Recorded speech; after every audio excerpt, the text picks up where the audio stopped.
आएको बैंकलाई मात्रै पोसाउने line of credit पनि खारिज भएको समाचारले हामी झनै उत्साहित छौं।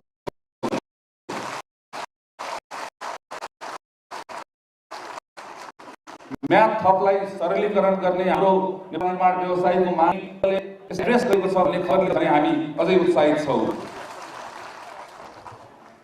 श्रम सहकारीको जुन 10 करोडको कुरा बजेटबाट आएको थियो त्यो कुरालाई हामीले हिजोको मन्त्री परिषदले 5 करोडमा घटाएर कम्तीमा 20% चाहिँ 20% भन्दा बढी उपकरण प्रयोग नगर्ने गरी आएको खबरले भने हामीलाई अलिक दुःख तुल्याएको छ।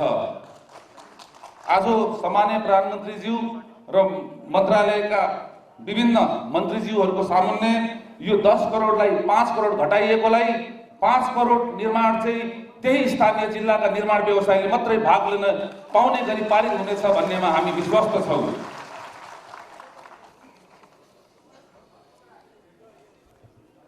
हामी निर्माण व्यवसायहरू पछिल्लो पटक इन्धनमा बढेको मूल्यका कारण आर्थिक रूपमा निकै प्रताडित भएका छौं। हामीमा असुरक्षा, आतंक, निर्माण सामग्रीको अभाव जस्ता समस्याका थुप्रै चाङहरू रहेका बखत फेरि मूल्य वृद्धिले हाम्रो ढाड नराम्रोसँग सेकिएको छ। निर्माण सामग्रीको मूल्य वृद्धि, निर्माण आयोजनाहरूको लागत बढ्दा सबैमा त्यसको नकारात्मक असर पर्ने निश्चित छ। त्यसैले म मूल्य वृद्धिले गर्दा मारमा परेका निर्माण व्यवसायहरूका लागि तत्काल राहतका योजना घोषणा गर्न यही सभा मार्फत सम्माननीय प्रमुख अतिथिज्यू, मान्य अतिथिज्यूहरू लगायतलाई गम्भीर ध्यानाकर्षण गराउन चाहन्छु।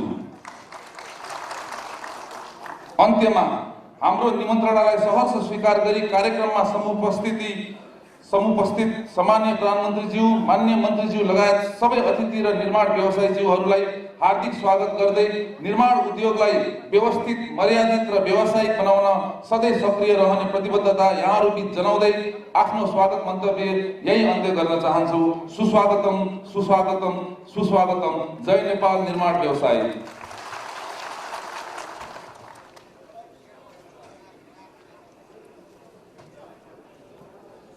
धन्यवाद। महासंघका वरिष्ठ उपाध्यक्ष श्री निकोलस पाण्डेज्यू। अब हामी नेपाल निर्माण व्यवसायी महासंघको धारणा राखिदिनु हुन म नेपाल निर्माण व्यवसायी महासंघका अध्यक्ष एवं आजका सभापतिज्यूलाई म हार्दिक अनुरोध गर्दछु।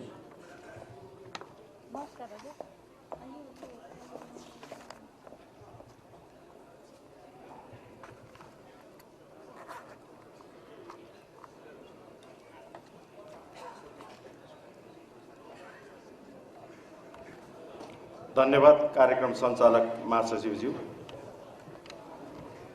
नेपाल निर्माण व्यवसायी महासंघको 23औं साधारण सभा एवं 12औं अधिवेशनमा पाल्नुहुने सम्पूर्ण महाधिवेशन प्रतिनिधिज्यूहरू, आज नेपाल निर्माण व्यवसायी महासंघको 23औं साधारण सभा एवं 12औं अधिवेशनमा हामीलाई उच्च प्राथमिकता दिई यस कार्यक्रममा सरिक हुनुभएका सम्माननीय प्रधानमन्त्री शेरबहादुर देउवाज्यू प्रति म हार्दिक कृतज्ञता व्यक्त गर्न चाहन्छु। विशिष्ट अतिथि माननीय गृहमन्त्री बालकृष्ण खाँडज्यूलाई पनि हार्दिक कृतज्ञता व्यक्त गर्न चाहन्छु। त्यसैगरी विशिष्ट अतिथि माननीय भौतिक पूर्वाधार तथा यातायात मन्त्री रेणुकुमारी यादवज्यूलाई पनि हार्दिक कृतज्ञता व्यक्त गर्न चाहन्छु। त्यसैगरी माननीय मन्त्री शहरी विकास मन्त्री रामकुमारी झाँक्रीज्यूलाई पनि हार्दिक कृतज्ञता व्यक्त गर्न चाहन्छु। त्यसैगरी संघीय सांसद जीव छिरिङ लामा शेर्पाज्यूलाई पनि हार्दिक कृतज्ञता व्यक्त गर्न चाहन्छु। त्यसैगरी संघीय सांसद बहादुर सिंह लामाज्यूलाई पनि हार्दिक कृतज्ञता व्यक्त गर्न चाहन्छु। त्यसैगरी पूर्व मन्त्री विक्रम पाण्डेज्यूलाई पनि म हार्दिक कृतज्ञता व्यक्त गर्न चाहन्छु। बागमती प्रदेशका संसदीय दलका प्रमुख माननीय इन्द्र बानियाज्यूलाई पनि म हार्दिक कृतज्ञता व्यक्त गर्न चाहन्छु।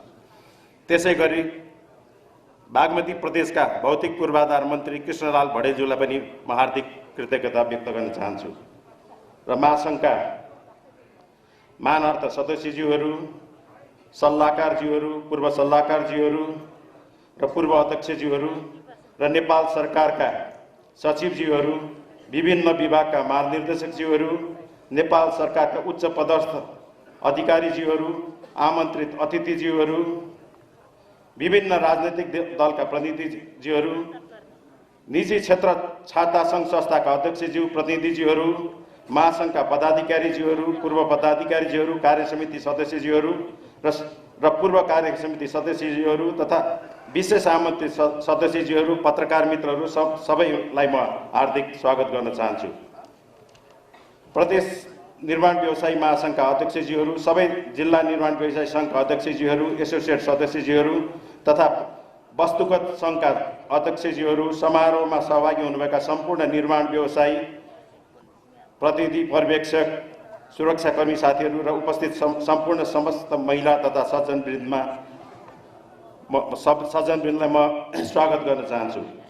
सर्वप्रथम महासङ्घको 23औं साधारण सभा एवं 12औं अधिवेशनमा हाम्रो निमन्त्रणालाई सहर्ष स्वीकार गरी प्रमुख अतिथिको रूपमा समुपस्थित सम्माननीय प्रधानमन्त्री श्री शेरबहादुर देउवाज्यूलाई देशभरका समस्त निर्माण व्यवसायीहरूको तर्फबाट यस कार्यक्रममा हार्दिक स्वागत गर्दछु। यसैगरी यस कार्यक्रममा आफ्नो अमूल्य समय दिइपाल्नुभएका सम्पूर्ण विशिष्ट अतिथिज्यूहरूलाई म महासङ्घको तर्फबाट र मेरो आफ्नै तर्फबाट समेत हार्दिक स्वागत गर्न चाहन्छु। साथै अन्य विशेष अतिथिज्यूहरूलाई पनि म विशेष आभार व्यक्त गर्न चाहन्छु। कार्यक्रममा सम्माननीय प्रधानमन्त्रीज्यू, माननीय मन्त्रीज्यू लगायत विशिष्ट अतिथिहरू, मान्य सांसदज्यूहरू, नेपाल सरकारका उच्च पदस्थ अधिकारीज्यूहरू र गरिमामय उपस्थित हामी निर्माण व्यवसायीहरूलाई राष्ट्र निर्माणमा अझ बढी प्रतिबद्ध भएर लाग्ने उत्प्रेरणा गरेको छ। सम्माननीय प्रधानमन्त्रीज्यूलाई म हार्दिक कृतज्ञता व्यक्त गर्न चाहन्छु। सम्माननीय प्रधानमन्त्रीज्यूको कुशल नेतृत्वको कारणले गर्दा आज मुलुकमा एकदम अन्योलमा रहेको एमसीसी को जुन अन्योलता थियो त्यो अन्योलतालाई सम्माननीय प्रधानमन्त्रीज्यूले सुझबुझपूर्ण हिसाबले सम्माननीय प्रधानमन्त्रीज्यूको नेतृत्वमा गठबन्धन सरकारले एकदम यसको सही अवतरण गरेको छ। यसबाट निजी क्षेत्र हामी अत्यन्त हर्षित छौँ र लामो समयदेखि अन्योलमा रहेको यो एमसीसीलाई सम्माननीय प्रधानमन्त्रीज्यूले एउटा सही अवतरण गर्नुभएको छ र नेपालको लामो दौत्य सम्बन्ध रहेको अमेरिकी सरकार र अन्य दात्री सहयोगी राज्यहरूप्रति फैलिएको जुन भ्रम छ त्यो भ्रम चिर्न यो सरकार सफल भएको छ। यसमा म सम्माननीय प्रधानमन्त्रीज्यू लगायत यो मन्त्री परिषदका सम्पूर्ण सदस्यज्यूहरू र सम्पूर्ण राजनैतिक पार्टीहरूलाई हार्दिक आभार व्यक्त गर्न चाहन्छु, निजी क्षेत्रको तर्फबाट र मेरो व्यक्तिगत तर्फबाट। सम्माननीय प्रधानमन्त्रीज्यू, अहिले मुलुकमा हामी निर्माण उद्योगीहरू एकदमै समस्याग्रस्त भएका छौँ। लामो समयदेखि कोभिडको प्रभावको कारणले गर्दाखेरि निर्माण क्षेत्र अस्तव्यस्त भएको छ र मेरो यो कार्यकालको सुरुवात 2075 साल असोज 7 गते भएकोदेखि नै मैले 11औं महाधिवेशनमा सम्पूर्ण देशभरिबाट आएका महाधिवेशन प्रतिनिधिहरूबाट सुनिएपछि गरेको प्रतिबद्धता अनुसार सार्वजनिक खरिद ऐन नियमावलीमा गर्नुपर्ने संशोधनलाई दृष्टिगत गरेर देशभरिका निर्माण व्यवसायीहरूको आवाज बुलन्द गर्नको लागि तत्कालीन सरकार प्रमुख उहाँहरूले म निर्वाचित हुँदाखेरि नेपालमा एउटा सशक्त पार्टी जो बहुमत नजिकको पार्टी थियो र 2/3 सरकार थियो। हामी अत्यन्त उत्साहित थियौँ। तत्कालीन सरकारले अब लिएको नारा समृद्ध नेपाल सुखी नेपाली बनाउने र हामी निर्माण व्यवसायीहरू समृद्धिका सारथी, हामी मुलुकलाई समृद्ध बनाउनलाई सरकारसँग हातेमालो गरेर अगाडि बढ्न चाहन्थ्यौँ र तत्कालीन सरकारले हामीसँग विभिन्न चरणमा हामीले दिएका सुझावहरूलाई लिएर सार्वजनिक खरिद नियमावलीको संशोधन त गर्यो, तर हाम्रा सुझावहरू सँगसँगै केही यस्ता कुराहरू पनि रहे जसले गर्दाखेरि निर्माण क्षेत्र चालु अवस्थामा रहेका निर्माण क्षेत्रहरू अस्तव्यस्त भयो र 2076 वैशाख 30 गते आएको सार्वजनिक खरिद नियमावलीको 6औं संशोधनलाई सुधार गर्नलाई तत्कालीन सरकारलाई 6औं, 7औं, 8औं र 9औं संशोधनसम्म पुर्याउँदाखेरि 2076 साल पुस 14 गतेसम्म हामीले विभिन्न हिसाबले दबाब दिनु पर्यो र तत्कालीन अवस्थामा तत्कालीन प्रधानमन्त्रीज्यूको निवास पनि घेराउ गर्नुपर्ने परिस्थिति सृजना भयो र 2076 पुस 14 गते हामीले 9औं संशोधन पायौँ र 9औं संशोधनबाट 60 दिन भित्रमा आयोजनाहरूको म्यादथप गर्ने प्रावधान रह्यो र त्यो म्यादथपको प्रावधानले 2076 फागुन 14 गतेसम्ममा 2772 वटा चालु आयोजनाहरूको म्यादथप हुने काम भयो र दुर्भाग्यवश तत्कालीन अवस्थामा र हाल पनि विश्वभरि फैलिएको कोभिड-19 को प्रभावको कारणले विश्व अर्थतन्त्र र विश्वको निर्माण क्षेत्र लगायत नेपालको निर्माण क्षेत्र पनि अछुतो रहन सकेन र हामीले त्यो 1 वर्षको समयलाई सदुपयोग गर्न सकेनौँ र हामीले 2076 साल चैत्र 11 गतेको लकडाउन र सटडाउन गरेर 2077 साउन 7 गतेसम्म राज्यले मुलुकमा लकडाउन र सटडाउन गर्यो, निर्माणको कामहरू गतिविधिहरू अगाडि बढाउन सकेन र त्यसपछि वर्षात र दशैंको कारणले गर्दाखेरि हामीले त्यो म्यादथपको सुविधालाई जुन हिसाबले प्राप्त गर्नु पर्यो त्यो हिसाबले त्यसको प्रयोग गर्न सकेनौँ सम्माननीय प्रधानमन्त्रीज्यू र त्यस पश्चात कोभिडको म्यादथपको लागि सरकारसँग बारम्बार पहल गर्दाखेरि सरकारले एकतर्फी हिसाबले म्यादथप गर्दाखेरि सरकारवाला पक्ष हामी निर्माण व्यवसायहरू र विकास मन्त्रालयका अधिकारीहरूसँग सल्लाह नगरिकन पटक पटक म्यादथप गर्दाखेरि पनि वास्तविक रूपमा म्यादथपको लाभ निर्माणको कामहरूले लिन पाएन। सम्माननीय प्रधानमन्त्रीज्यूको नेतृत्वमा आएको यो सरकारले सम्पूर्ण निर्माण व्यवसायहरूको र निजी क्षेत्रको सँग सहकार्य गरेर छलफल गरेर यहाँको निर्देशनमा आएको 2078 साल भाद्र 23 गतेको निर्देशनबाट वास्तविक रूपमा निर्माण व्यवसायहरूले म्यादथप प्राप्त गरेको छ सम्माननीय प्रधानमन्त्रीज्यू। यसको लागि सम्माननीय प्रधानमन्त्रीज्यू लगायत यो सरकारलाई म हार्दिक निर्माण व्यवसायको तर्फबाट कृतज्ञता व्यक्त गर्न चाहन्छु। सम्माननीय प्रधानमन्त्रीज्यू, अहिले हामीले यो काम गर्ने उत्कृष्ट समयमा पनि कामलाई द्रुत गतिमा अगाडि बढाउन सकेको छैनौँ।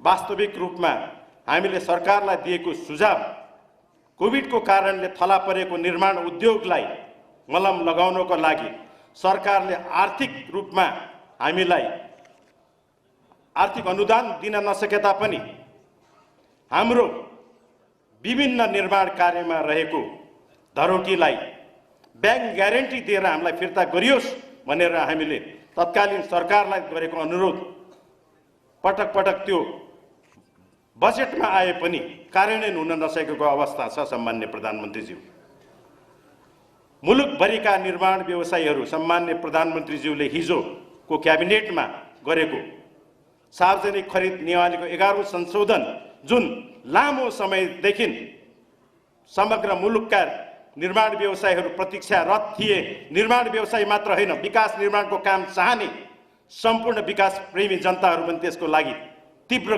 व्यग्र प्रतीक्षामा थियो। त्यो काम हिजोको मन्त्री परिषदबाट भएकोमा सम्पूर्ण निर्माण व्यवसायीको तर्फबाट सम्माननीय प्रधानमन्त्रीज्यू र यो मन्त्री परिषदका सम्पूर्ण मन्त्रीज्यूहरूलाई म निर्माण व्यवसायीको तर्फबाट, महासङ्घको तर्फबाट र मेरो व्यक्तिगत तर्फबाट म हार्दिक कृतज्ञता व्यक्त गर्दछु। सम्माननीय प्रधानमन्त्रीज्यू, यो 11औं संशोधनले हामीले हेरेको ड्राफ्ट अनुसार र यहाँहरूले दिनुभएको आश्वासन अनुसार आयो भने मुलुकमा रहेको निर्माण क्षेत्रको विकृतिलाई सम्बोधन हुने काम हुनेछ। सम्मान्य प्रधानमन्त्रीज्यू, 5 वटा कामको वितरणले नेपालभरिका निर्माण व्यवसायीहरूले समानुपातिक काम गर्ने अवसर प्राप्त गर्नेछ।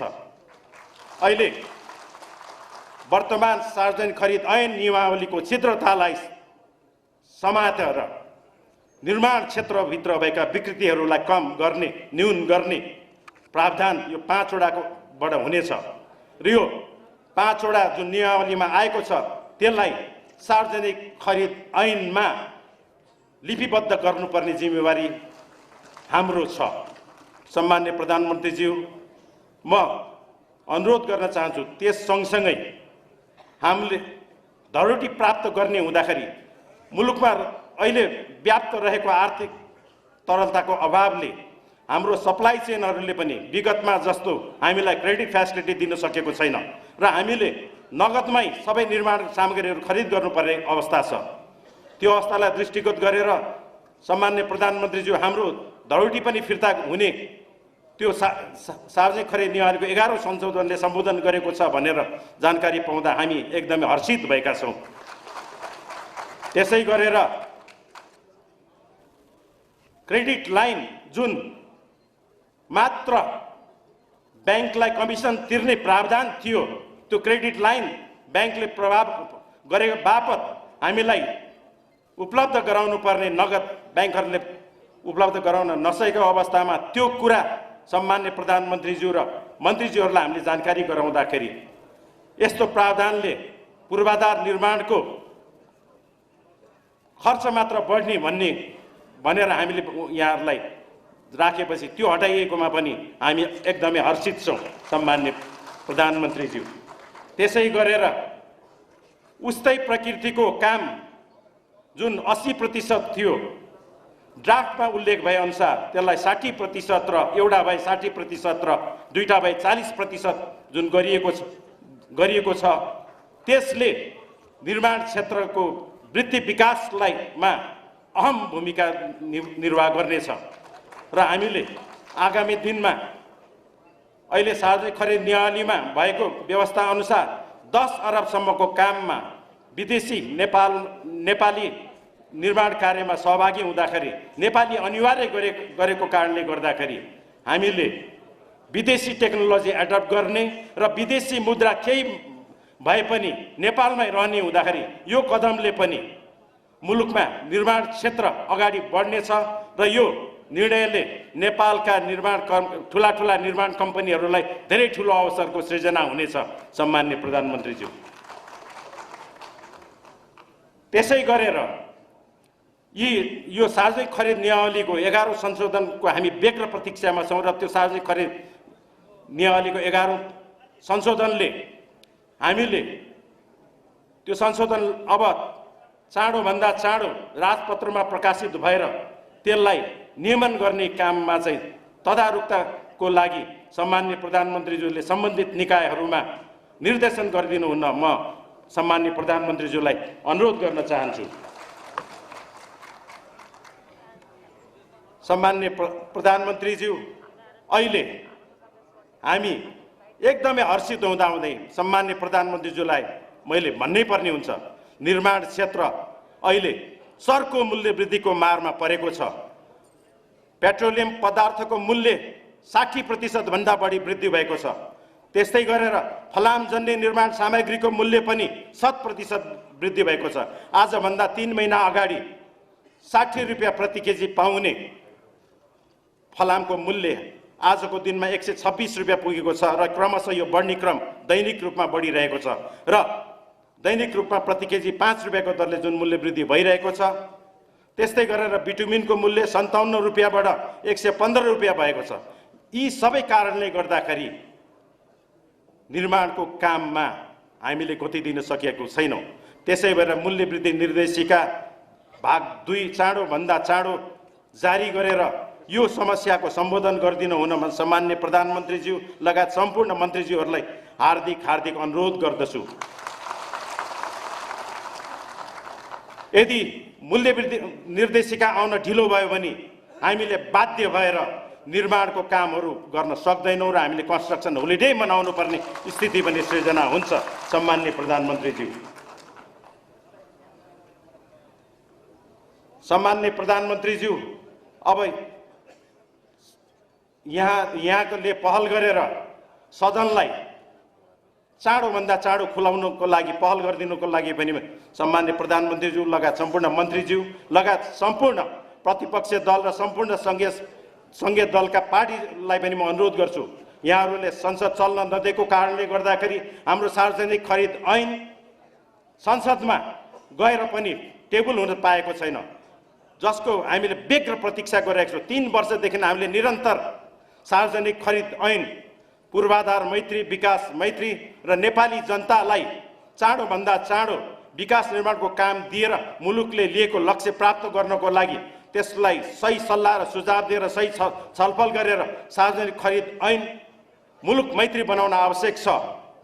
र अहिले सम्माननीय प्रधानमन्त्रीज्यूले 11औं संशोधन लिएर आएर यो कुरा देखाइसक्नु भएको छ कि यहाँले अहिले आम जनतासँग सहकार्य गरेर एउटा कुशल नेतृत्व प्रदान गरेर कसरी जनतालाई परेको पीर मर्का, कसरी व्यवसायलाई परेको पीर मर्का, एउटा नागरिकलाई परेको पीर मर्कालाई सम्बोधन गर्ने भन्ने कुरा यहाँले जुन निर्णयहरू गर्नुभएको छ त्यसबाट हामी एकदमै यहाँप्रति आशावादी छौँ र यहाँप्रति कृतज्ञ पनि छौँ। यहाँले हाम्रो महाधिवेशनको पूर्व सन्ध्यामा 11औं संशोधन ल्याएर हामीलाई एकदमै ठुलो उपहार दिनुभएको छ।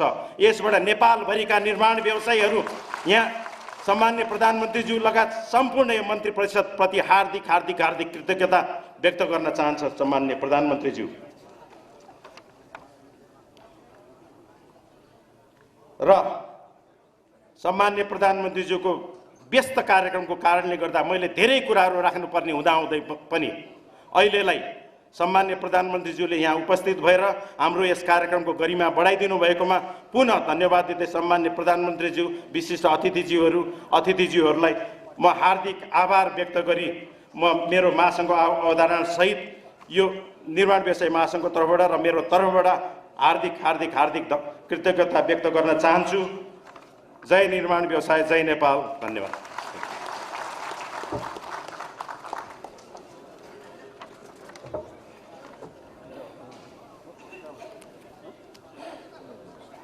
धन्यवाद अध्यक्षज्यू, आजका यस कार्यक्रमका सभापतिज्यू। अब हामी कार्यक्रमलाई ढिलो नगरिकन हाम्रो महासङ्घले सधैँ जस्तो प्रकाशन गर्ने महासङ्घ निर्माण नेपाली निर्माण विशेषाङ्कको विमोचनको कार्यक्रम छ, विमोचन गरिदिनु हुन म आजका यस कार्यक्रमका प्रमुख अतिथि सम्माननीय प्रधानमन्त्री श्री शेरबहादुर देउवाज्यूलाई र सँगसँगै आजका यस कार्यक्रमका सभापति महासङ्घका अध्यक्ष रवि सिंहज्यूलाई पनि सँगै साथसाथै गएर यसलाई विमोचन गरिदिनु हुन र यसमा विमोचनको लागि हाम्रो महासङ्घका प्रचार प्रसार समितिका संयोजक टङ्क चौलागाईज्यूलाई पनि सँगै गइदिनु हुन म हार्दिक अनुरोध गर्दछु।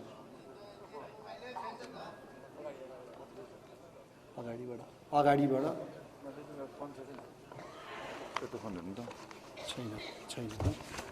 छैन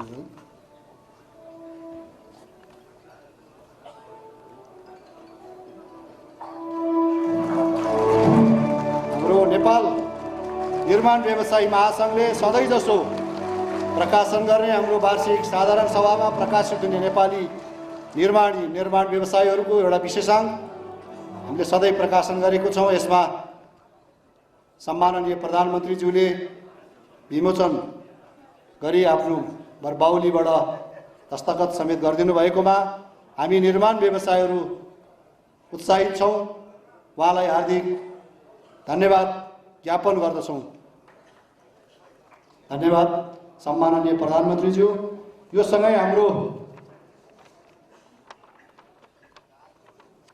एउटा सम्मानको कार्यक्रम छ। भौतिक मन्त्रालय अन्तर्गत रहेको हाम्रो CBDIC कन्स्ट्रक्सन डेभलपमेन्ट बोर्ड, त्यहाँ रहेर हामीलाई धेरै समयदेखि नेपाल निर्माण व्यवसायी महासङ्घलाई सहयोगको रूपमा सहयोगी हातहरू बढाउँदै महासङ्घलाई धेरै अगाडि लैजानको लागि धेरै ठुलो सहयोग गर्नुभएको छ। उहाँलाई भौतिक मन्त्रालयका सहसचिव एवं सिबिडिआइसीका प्रमुख केशव कुमार शर्माज्यूलाई आजको हामी सम्मान गर्ने कार्यक्रम छ। सम्मान ग्रहण गर्नको लागि अगाडि आइदिनु हुनमा हार्दिक अनुरोध गर्दै उहाँलाई सम्मान गरिदिनु हुन आजका प्रमुख अतिथि सम्माननीय प्रधानमन्त्रीज्यूलाई र महासङ्घका अध्यक्षज्यूलाई पनि म हार्दिक अनुरोध गर्दछु।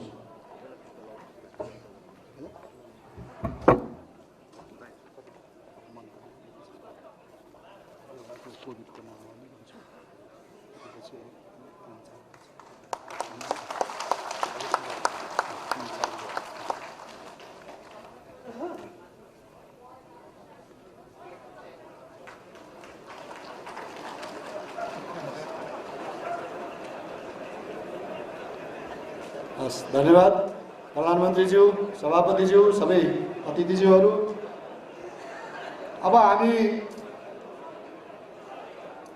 नेपाल निर्माण व्यवसायी महासङ्घ अन्तर्गतका धेरै जिल्लाहरूमा गएको कोभिड महामारीले तपाईँ हामीलाई तहस नहस बनायो। पेसा मात्रै होइन, हाम्रा धेरै व्यवसायहरू पनि गुमाउनु पर्यो र अघिल्लो साधारण सभामा आउनुभएका हाम्रा धेरै साथीहरू अहिले हामीले साधारण सभामा भेटेनौँ र देखेनौँ। उहाँहरूको कोभिड महामारीको कारण चाहिँ उहाँहरूको देहावसान भयो र उहाँहरूलाई हार्दिक श्रद्धाञ्जली अर्पण गर्दै उहाँहरूलाई हामीले नेपाल निर्माण व्यवसायी महासङ्घ अन्तर्गत महासङ्घले केही राहत स्वरूप उहाँहरूको परिवारलाई दिने हामीले घोषणा गर्ने कार्यक्रम हामीले राखेका छौँ। यसमा हाम्रो झन्डै 40 जना निर्माण व्यवसायीहरूको नामावली महासङ्घलाई प्राप्त भएको छ। त्यसले गर्दा हामीले यो हामी चेकै आज हस्तान्तरण गर्ने हाम्रो कार्यक्रम थियो। हाम्रो अघि सम्मानित हुने केशव सर धेरै अगाडि उहाँ चाहिँ देश बाहिर रहनु भएको हुँदा उहाँ हिजो मात्रै नेपाल आउनुभएको छ र हामी केही दिनपछि उहाँहरूलाई उहाँको परिवारलाई हामी चेक हस्तान्तरण गर्ने वचनबद्धता व्यक्त गर्दै म यो 40 जनाको नाम वाचन गर्न गइरहेको छु। पिजी लामा शेर्पा, आङठिले शेर्पा, गजेन्द्र प्रकाश मल्ल, पूर्णबहादुर श्रेष्ठ, दिपेन्द्र पोखरेल, ओमकाजी मास्के, देवेन्द्र खड्का, महेन्द्र श्रेष्ठ, जनकराज लेखक, धर्मराज श्रेष्ठ, देवी चौहान, बलराज पोखरेल, दिलबहादुर नेपाल, कर्णबहादुर मगर, बालगोविन्द चौधरी, राम सफल तेली, श्याम मण्डल, मङ्गल शाह, राज श्रेष्ठ, हरिप्रसाद अवस्थी, निरज चटौत, चित्रबहादुर कार्की, उद्धव श्रीमाल, प्रकाश बहादुर शाह, नन्दकला रेग्मी, पदमबहादुर खत्री, ध्रुव हमाल, भूपेन्द्र पुन मगर, घनश्याम उपाध्याय, जनकबहादुर सिंह, भूपाल बहादुर छेत्री, वसन्तराम नेउपाने, रूपा श्रेष्ठ कर्मचार्य, धर्म रोकाय, राजु नापित, सूर्यबहादुर खड्का अमृत, सञ्जय पौडेल, एके प्रसाद श्रेष्ठ, राजु प्रसाद श्रेष्ठ, श्री बुनिलाल राय यादव 40 जनाको नाम प्राप्त भएको छ र हामीले ठुलो क्षति बेहोरेका छौँ। वास्तवमा भौतिक रूपमा हाम्रा व्यवसायी साथीहरू हामीसँग रहनु भएन, आर्थिक रूपमा त हामीले धेरै ठुलो समस्या, धेरै ठुलो आहत हामीले बेहोर्नु पर्यो भनेदेखि भौतिक रूपमा हाम्रा साथीहरू पनि हामीले गुमाएका छौँ। सम्माननीय प्रधानमन्त्रीज्यू, यो यसले गर्दाखेरि उहाँहरूलाई हामीले थोरै भए पनि 1,50,000 दरले प्रति परिवार उहाँहरूको परिवारमा पुर्याउनको लागि म सम्बन्धित जिल्ला अध्यक्षज्यूहरूलाई म हार्दिक अनुरोध गर्दछु र केही दिनमा यो चेक तपाईँहरूका हातमा पुर्याउने पनि म प्रतिबद्धता व्यक्त गर्न चाहन्छु। यस्तै गरेर अब मन्तव्यको क्रममा नेपाल निर्माण व्यवसायी महासङ्घका पूर्व अध्यक्ष, मानार्थ सदस्य, सङ्घीय सांसद श्री माननीय जिमछिरिङ लामाज्यूलाई छोटो मन्तव्य राखिदिनु हुन म हार्दिक अनुरोध गर्दछु। सम्माननीयज्यूको कार्यव्यस्तता छ, त्यसले गर्दाखेरि छोटो मन्तव्य राखिदिनु हुन म हार्दिक अनुरोध गर्दछु। धन्यवाद महासचिवज्यू। आजका यो निर्माण महासङ्घको 23औं साधारण सभा का अध्यक्षज्यू, आजका प्रमुख अतिथि सम्मान्य प्रधानमन्त्रीज्यू, मन्त्रीज्यूहरू, मान्यज्यूहरू र मेरा पूर्व अध्यक्षज्यूहरू, नेपाल सरकारका उच्च अधिकारीहरू तथा सम्पूर्ण अदृश्य पाल्नुभएका मेरा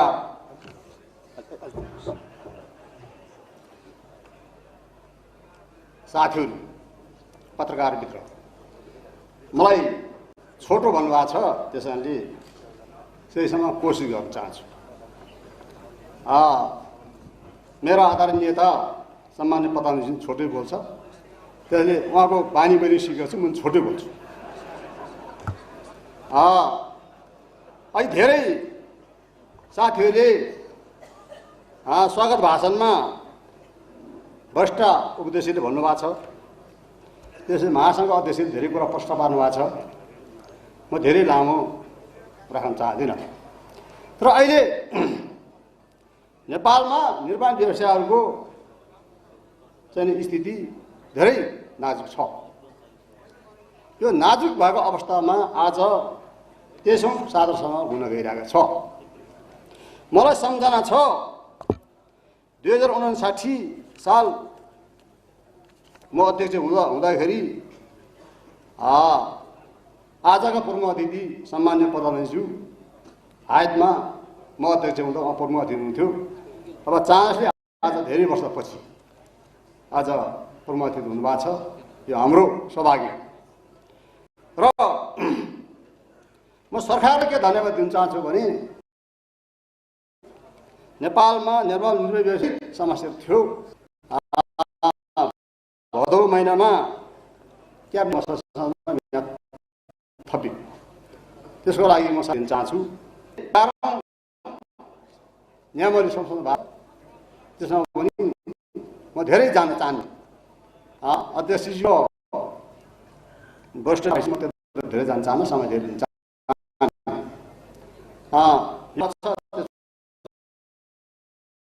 म सरकारलाई धन्यवाद दिन चाहन्छु।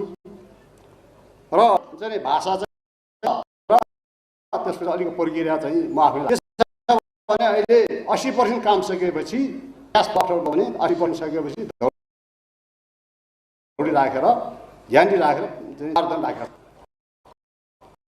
त्यस्तै गरेर थाहा छैन 90% काम सकिसकेपछि डेल्पी सुरु गर्ने 10% चाहिँ डेल्पीभित्र गर्ने भनेर त्यो पनि मैले प्रस्ताव गरेको छु। त्यो आगे आएर मलाई थाहा छैन। अब चाहिँ छ, अब भोलि बजेटमा आउला। महासँग साथीहरू हुन्छ, महासँगले सुझाव दिन्छ, महासँगले चाहिँ उ गर्छ। सबै काम चाहिँ डिल गरेर काम गर्ने व्यक्ति चाहिँ मैले नै गरेँ। सबै देशभरिको साथीहरू म कसैको चाहिँ पक्ष र विपक्षमा छैन। मैले नीतिगत रूपमा चाहिँ हाम्रो व्यवसायलाई दुःख परेको छ, हाम्रो व्यवसाय समस्या परेको छ, अप्ठ्यारो परेको छ। यहाँ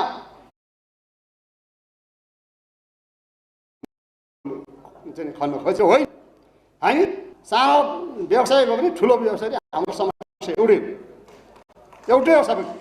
त्यसैले सबैको समस्या समाधान गर्ने निमित्त इमान्दारको साथ लगनसित साथ हामी लाग्नुपर्छ। यही काममा म लागेँ। मैले मुख्य सचिवमा कानुन मन्त्रीका उहाँले चिया खाएँ, उहाँहरूले गफ गरेँ, उहाँहरूलाई कन्भिन्स गरेँ। अहिले नियमले आएको छ। महासङ्घले खालि एउटा लिखित रूपमा एउटा प्रस्तुत गर्नुभयो, त्यसलाई धेरै लिपिबद्ध रूपमा भाषामा मैले महासङ्घै साथ देखाएर अरू साथ चाहिँ काम भएको छ। त्यसैले यहाँ गरेको कुरा होइन, संयुक्त रूपमा यो चाहिँ गरेको छ। त्यसले गर्दाखेरि भावी दिनमा पनि भोलि पनि मेरो तर्फबाट निष्पक्ष रूपमा तपाईँको चाहिँ यो काम गर्छ। तर समस्या के छ भनेदेखि नेपालमा निर्माण व्यवसाय हेर्ने दृष्टिको फरक छ। हाम्रो व्यवसायलाई हेर्ने फरक छ। राजनीतिमा हेर्ने फरक, पत्रकारले हेर्ने दृष्टिकोण फरक, अनि कर्मचारी हेर्ने दृष्टिकोण फरक, पत्रकारले हेर्ने दृष्टिकोण फरक, अनि अरू पार्टीले हेर्ने दृष्टिकोण फरक भएकोले हामी कहिले पनि उभो लाग्न सकेन। आज हाम्रो 6.5% के अरे भ्याट काटेर सरकारले 7 अरब रुपियाँ हाम्रो चाहिँ के अरे सरकारको खातामा छ, राष्ट्रमा छ। अनि हामीलाई चाहिँ तपाईँको 268-300 जनाको नाम निकालेर जरिवाना लगाएर नाम निकालेको छ। हाम्रो पैसा नदिने अनि उहाँहरू चाहिँ जरिवाना लगाएर उहाँहरूको चाहिँ हाम्रो चाहिँ नाम निकाल्यो। यो कहीँ हुन्छ त? म सामान्य प्रधानमन्त्री के भन्न चाहन्छु भने यो हाम्रो पैसा फिर्ता दिनु पर्यो, सरकारको पैसा पनि हामी तिर्छौँ। यो कुरा इमिडिएट निर्णय गर्नु पर्यो। हामी चाहिँ हाम्रो चाहिँ काटेर राख्ने अनि उहाँहरू चाहिँ हामीले जरिवाना लाउने, हामीलाई ब्याज सहित दिनुपर्छ। ब्याज सहित हामी यहाँ गरखेत गइसक्यो।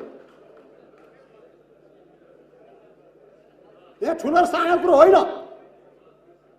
हिजो म पनि डी क्लासमा सुरु गरेँ, ए क्लासमा तपाईँहरू हुनुहुन्छ, अब फेरि म डी क्लासमा गर्न लाग्छु। ल मेरो दुःख को देख्छ? म डी क्लासमा गर्न लाग्छु अहिले।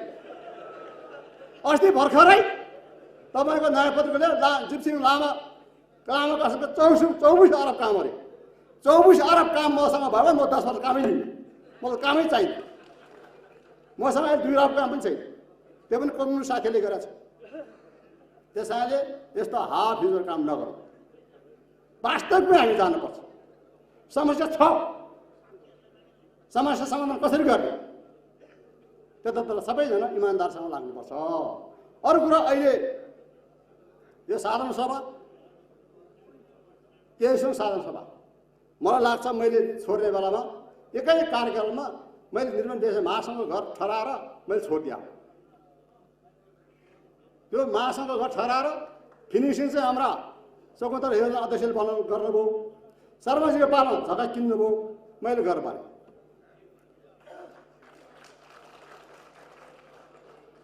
अनि अब त्यो सबैको साथ हो।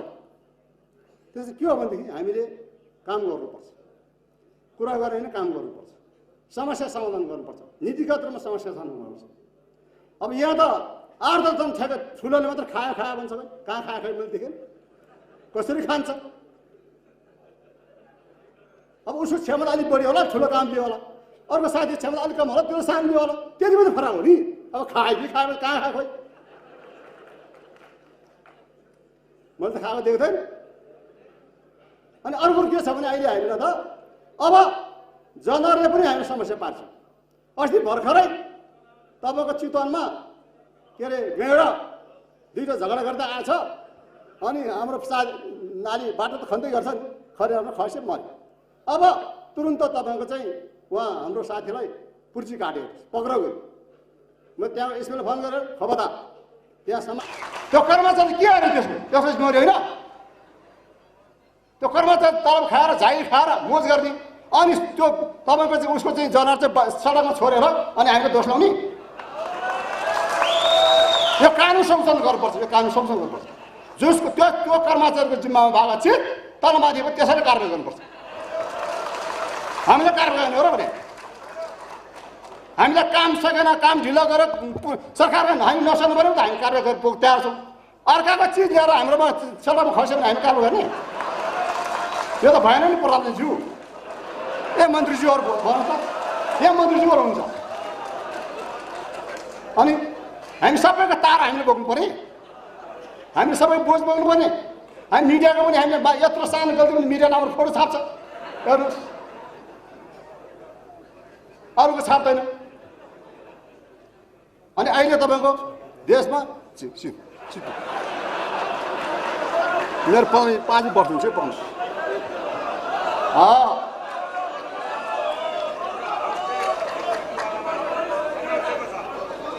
त्यसरी साथीहरू हामीले हाम्रो समस्या के हो?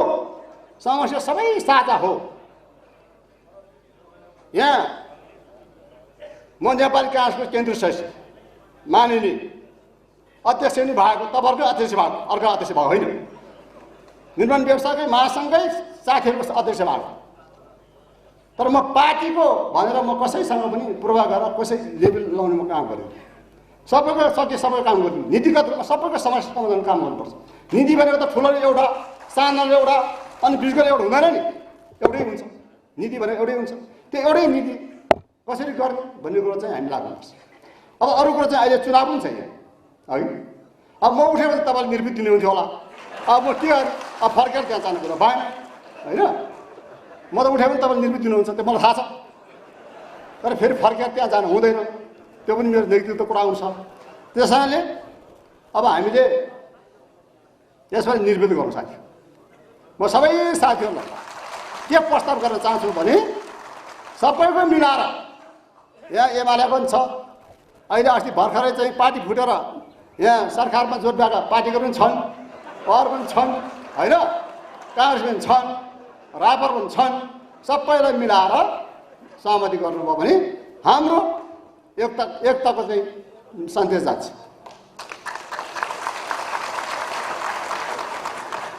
त्यसले गर्दाखेरि साथीहरूले यो अहिले भोलि हामी छलफल गर्छौँ। तपाईँहरू सबैको तर्फबाट नाम लिस्ट दिनुहोस्, छलफल गरौँ।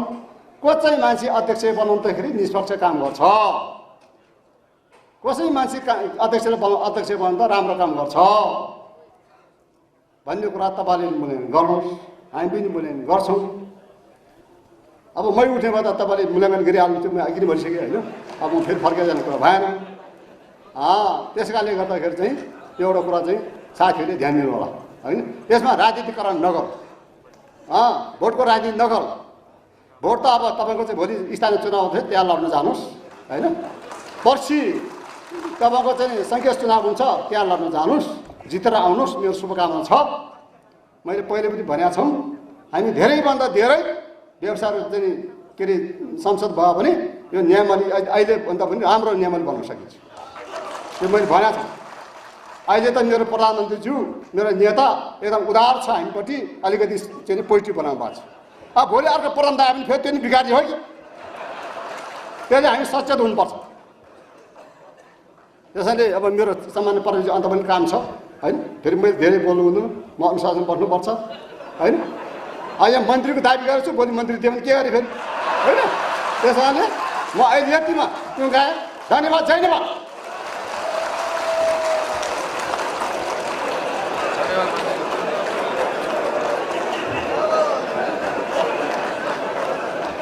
धन्यवाद। हाम्रो माननीयज्यू नेपाल निर्माण व्यवसायी महासङ्घका पूर्व अध्यक्ष हुनुहुन्छ, उहाँलाई हार्दिक धन्यवाद। अब हामी मन्तव्यको क्रममा छोटो छ आज हाम्रो कार्यक्रम, त्यसमा शहरी विकास तथा भवन निर्माण मन्त्रालयका माननीय मन्त्री रामकुमारी झाँक्रीज्यूलाई आफ्नो छोटो मन्तव्य राखिदिनु हुन म हार्दिक अनुरोध गर्दछु।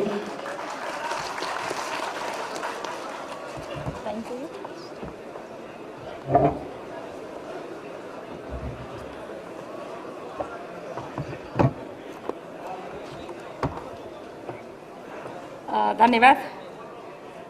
नेपाल निर्माण व्यवसायी महासङ्घको 23औं साधारण सभाको उद्घाटन समारोहका अध्यक्ष, निर्माण व्यवसायी महासङ्घका पनि अध्यक्षज्यू, यो कार्यक्रमका प्रमुख अतिथि आदरणीय सम्माननीय प्रधानमन्त्रीज्यू, विशिष्ट अतिथि माननीय गृहमन्त्रीज्यू, विशिष्ट अतिथि माननीय भौतिक पूर्वाधार तथा यातायात मन्त्रीज्यू, माननीय सदस्यज्यूहरू, प्रदेश सरकारका भौतिक पूर्वाधार शहरी विकास गर्ने आदरणीय मन्त्रीज्यू, त्यसै गरी निर्माण व्यवसायी महासङ्घसँग सम्बद्ध हुनुभएका आदरणीय अग्रज नेतृत्व, नेपाल सरकारका विभिन्न पदस्थ कर्मचारी साथीहरू र यहाँ उपस्थित हुनुभएका सबै निर्माण व्यवसायी मित्रहरू, यहाँहरू सबैलाई मेरो तर्फबाट, शहरी विकास मन्त्रालयको तर्फबाट हार्दिक न्यानो अभिवादन व्यक्त गर्न चाहन्छु र यो 23औं साधारण सभा भव्यताका साथ सफल होस्, हार्दिक शुभकामना पनि दिन चाहन्छु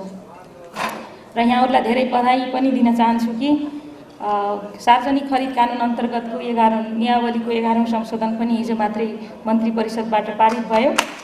त्यसका बारेमा यहाँहरूले खुसी पनि व्यक्त गर्नुभएको छ र यहाँहरूका थुप्रै कुराहरू नियावलीमा को हदसम्म संशोधन हुने कुराहरू सम्बोधन भएका छन् भन्ने कुराका लागि हार्दिक बधाई पनि दिन चाहन्छु। यहाँले धन्यवाद पनि दिइसक्नु भएको छ सम्माननीय प्रधानमन्त्रीज्यू मार्फत नेपाल सरकारलाई। नियावलीको संशोधनले मात्रै हाम्रा सबै आकाङ्क्षाहरू पुरा हुँदैन थिए। खास गरी सार्वजनिक खरिद कानुनलाई नै सामूहिक परिवर्तन गर्न आवश्यक छ भन्ने कुरा हामीले बेला बेलामा उठाउँदै पनि आएका हौँ।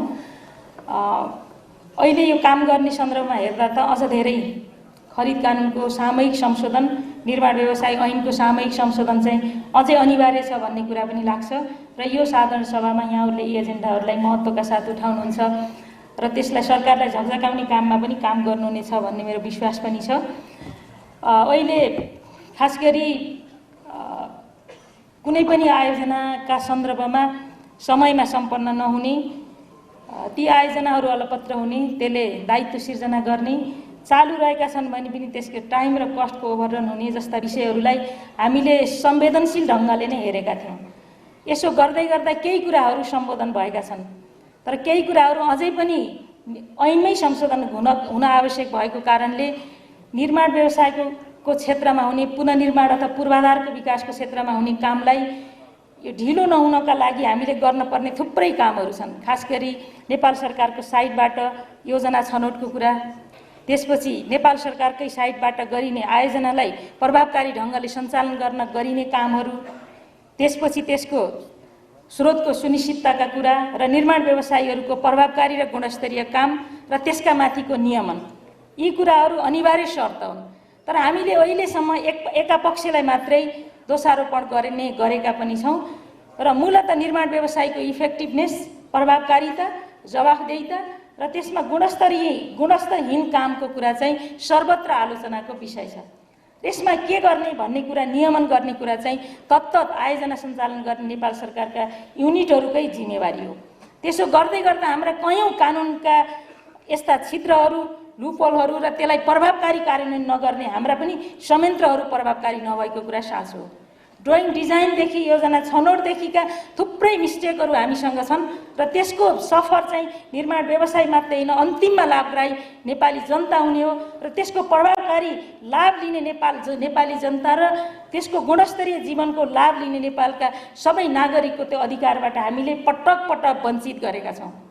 त्यसकारण यस्ता विषयहरूमा छलफल गर्नुपर्छ भन्ने नै लाग्छ। अहिले यहाँहरूका मागहरू सम्बोधन भएका छन्। एक हिसाबले भन्ने हो नि यो आइसिबी एनसिबीको सिलिङमा परिवर्तन भएको छ। त्यसै गरी यता आयोजना सञ्चालन गर्ने अधिकारीहरू, आयोजना प्रमुखहरूले कतिसम्मका आयोजनाहरू आफै स्वीकृत गर्ने र त्योभन्दा कतिभन्दा धेरै सिलिङका आयोजना माथिल्लो तहमा दिने भन्ने जस्ता कुरा, जुन ब्युरोक्रेटिक जुन हर्डल्सहरू छन् त्यसलाई समाधान पनि गर्न खोजेका छौँ हामीले। त्यसै गरी तपाईँहरूले उठाइरहेको धरौटीको कुरा छ र धेरै आयोजनाहरू सीमित निर्माण व्यवसायले होल्ड गरेको कारणले आयोजना अलपत्र भए भन्ने गुनासाहरूलाई सम्बोधन गर्नको लागि कम्तीमा एउटा कम्पनी, निर्माण व्यवसाय कम्पनीको हातमा एक पटकमा 5वटा भन्दा धेरै आयोजना हुने छैनन् भन्ने कुराको सुनिश्चितता गरिएको छ। त्यसो गर्दै गर्दा कम्तीमा 80 या 90% काम सकिसकेपछि आयोजना हस्तान्तरणको सर्टिफिकेट प्राप्त गरिसकेपछि 6औं आयोजनाका लागि ती निर्माण व्यवसायीहरूले आफूले प्रतिस्पर्धामा भाग लिन पाउनेछन्।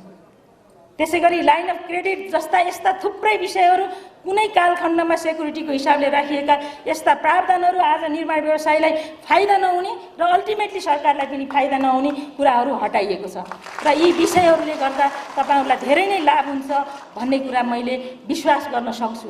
त्यसकारण अहिले अध्यक्षज्यूले बोल्दै गर्दाखेरि महँगी बढेको कुरा र हामीले निर्माण व्यवसायको होलिडे मनाउनु पर्ने अवस्था आइरहेको छ भन्ने कुराका लागि हामी धेरै नै संवेदनशील के कुरामा छौँ भने कम्तीमा हामी यो सरकार निर्वाचन गर्ने दायित्व बोकेर आएको सरकार, हामीसँग असीमित समय छैन। त्यसकारण आज चालु भएका आयोजनाहरू समयमा सकिउन्, यसले टाइमको र कस्टको ओभररन नहोस् भन्ने कुराका लागि ज्यादै संवेदनशील छौँ। त्यसकारण निर्माण व्यवसायी मित्रहरूले निर्माण व्यवसाय होलिडे होइन, तपाईहरूले कुनै न कुनै कुरामा कम्प्रोमाइज गरेर तपाईँ हाम्रो नियन्त्रणभन्दा बाहिरका मागहरू राखेर होलिडे मनाउने कुरा चाहिँ गर्नु हुँदैन। तपाईहरूले समयमा काम सम्पन्न गर्ने कुराको कमिटमेन्ट गर्नुपर्छ। आजको महँगी हाम्रो नियन्त्रणमा छैन, आज विश्व बजारमा आएको अर्थतन्त्रको मन्दी चाहिँ सायद रसिया युक्रेनको युद्ध मात्रै पनि छैन, खाडी मुलुकमा पेट्रोलियम पदार्थको मूल्य वृद्धि हुनु अनि भारतीय मूल्यको मुद्राको अवमूल्यन हुनु र त्यसको प्रभावमा हामीले डलरको मूल्य अत्यधिक तिर्नुपर्ने कारणले हाम्रो अर्थतन्त्रमा परेको चाप र यसले महँगी बढाएको कुराका प्रति हामी सबै सचेत भएर सरकारको नियन्त्रणमा मात्रै पनि सबै चिज छैन भन्ने कुरा यहाँहरूले बुझ्नुपर्छ। त्यसकारण होलीडे होइन, प्रभावकारी काम गर्छौँ भन्ने कुराको कमिटमेन्ट गर्नुपर्छ। तपाईहरुसँग हामीले यही अपेक्षा गर्छ, नेपाल सरकारले यही अपेक्षा गर्छ। त्यसकारण अध्यक्षज्यूले संकेत गर्दै हुनुहुन्छ कि तर हाम्रो नियन्त्रणमा पनि नभएको कुराका माथि तपाईहरुले धेरै दाबी गर्नु भएन। सामूहिक हिसाबले काम गर्नको लागि तपाईहरुको धरौटीको मोबिलाइजेसनका कुराहरुका लागि सामूहिक परिवर्तन त गरेका छौं नि त, तर त्यो भन्दा अरु चीजको अपेक्षा धेरै नगर्नुस् भन्ने कुरा पनि म गर्न चाहन्छु। र यो 11औं नियावलीको 11औं संशोधनले तपाईहरुले आजसम्म उठाएका भन्दा धेरै मागहरुको सम्बोधन भएको छ। तपाईहरुले आफ्नो क्षेत्रमा मात्रै कुरा गर्नुभएको थियो, तर हामीले त आयोजना सम्पन्न गर्न नेपाल सरकारको दायित्वमा आयोजना प्रमुखहरुको भूमिका कतिसम्म धेरै बनाउने, उनीहरुलाई कति धेरै काम गर्ने मौका दिने भन्ने सम्मका विषयहरुमा पनि छलफल गर्दा केही विषयहरु ल्याएका छौं। त्यसकारण यसबाट तपाईहरुलाई फाइदा हुन्छ, निर्माण व्यवसाय साथीहरु उत्साहित हुनुहुन्छ र यो देशको निर्माणको उद्योगलाई अझ प्रभावकारी ढंगले सञ्चालन गर्ने र नेपाल सरकारको यति धेरै दायित्व बोक्ने निर्माण व्यवसायीहरु उत्साहित भएर जानुहुन्छ भन्ने नै हामीले विश्वास ल्याएका छौं। र यसमा यो आजको साधारण सभा र यो साधारण सभाले तपाईहरुले जसरी अहिले यो नियावली संशोधनसम्मका विषयहरुलाई जसरी स्वागत गर्नुभएको छ, अरु विषयमा छलफल गरेर अझै कुनै ठाउँमा टुङ्गोमा पुर्याउने र प्रभावकारी ढंगले काम गर्ने क्षेत्रसम्म सरकार तयार छ। त्यसको बारेमा हामी काम गर्छौं। कस्ट र टाइमको ओभररन भएर अलपत्र आयोजना हुने र त्यसले असीमित दायित्वहरू सिर्जना गर्ने, विकास निर्माणका आयोजनाहरूका असीमित नागरिकका चाहना सीमित साधन स्रोतबाट गर्नुपर्ने यी यस्ता हाम्रा आकांक्षाका बीचमा हामी सीमित साधन स्रोतबाटै काम गर्दैछौँ भन्ने कुरालाई पनि यहाँहरूले ध्यान दिनुहुनेछ भन्ने कुराका प्रति विश्वास व्यक्त गर्न चाहन्छु र यो साधारण सभाको भव्य सफलताको शुभकामना दिँदै आफ्ना भनाइ यहीँ टुङ्गाउँछु। धन्यवाद।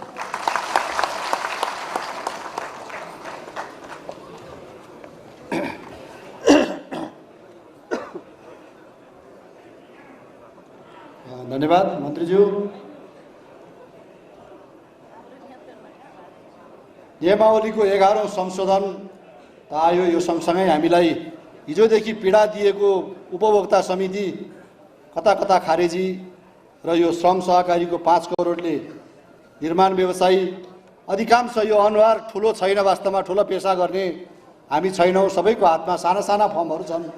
त्यसैले 5 करोडले साना व्यवसायको रोजीरोटी खुसिने अवस्था छ। सम्माननीयज्यू, यसतर्फ यहाँले ध्यान दिनुहुन म हार्दिक अनुरोध गर्दछु। यो सँगसँगै हाम्रो मन्तव्यको क्रममा हाम्रा भौतिक मन्त्रालयका माननीय मन्त्री रेणुकुमारी यादवज्यूलाई आफ्नो सान्दर्भिक भनाइ राख्दिन हुन म हार्दिक अनुरोध गर्दछु।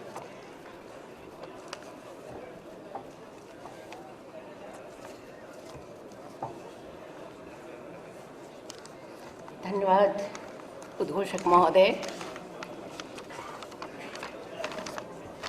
नेपाल निर्माण व्यवसायी संघ का 23वां साधारण सभा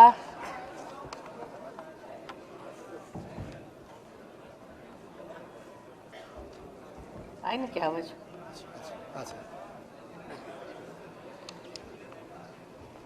23वां साधारण सभा का अध्यक्ष महोदय,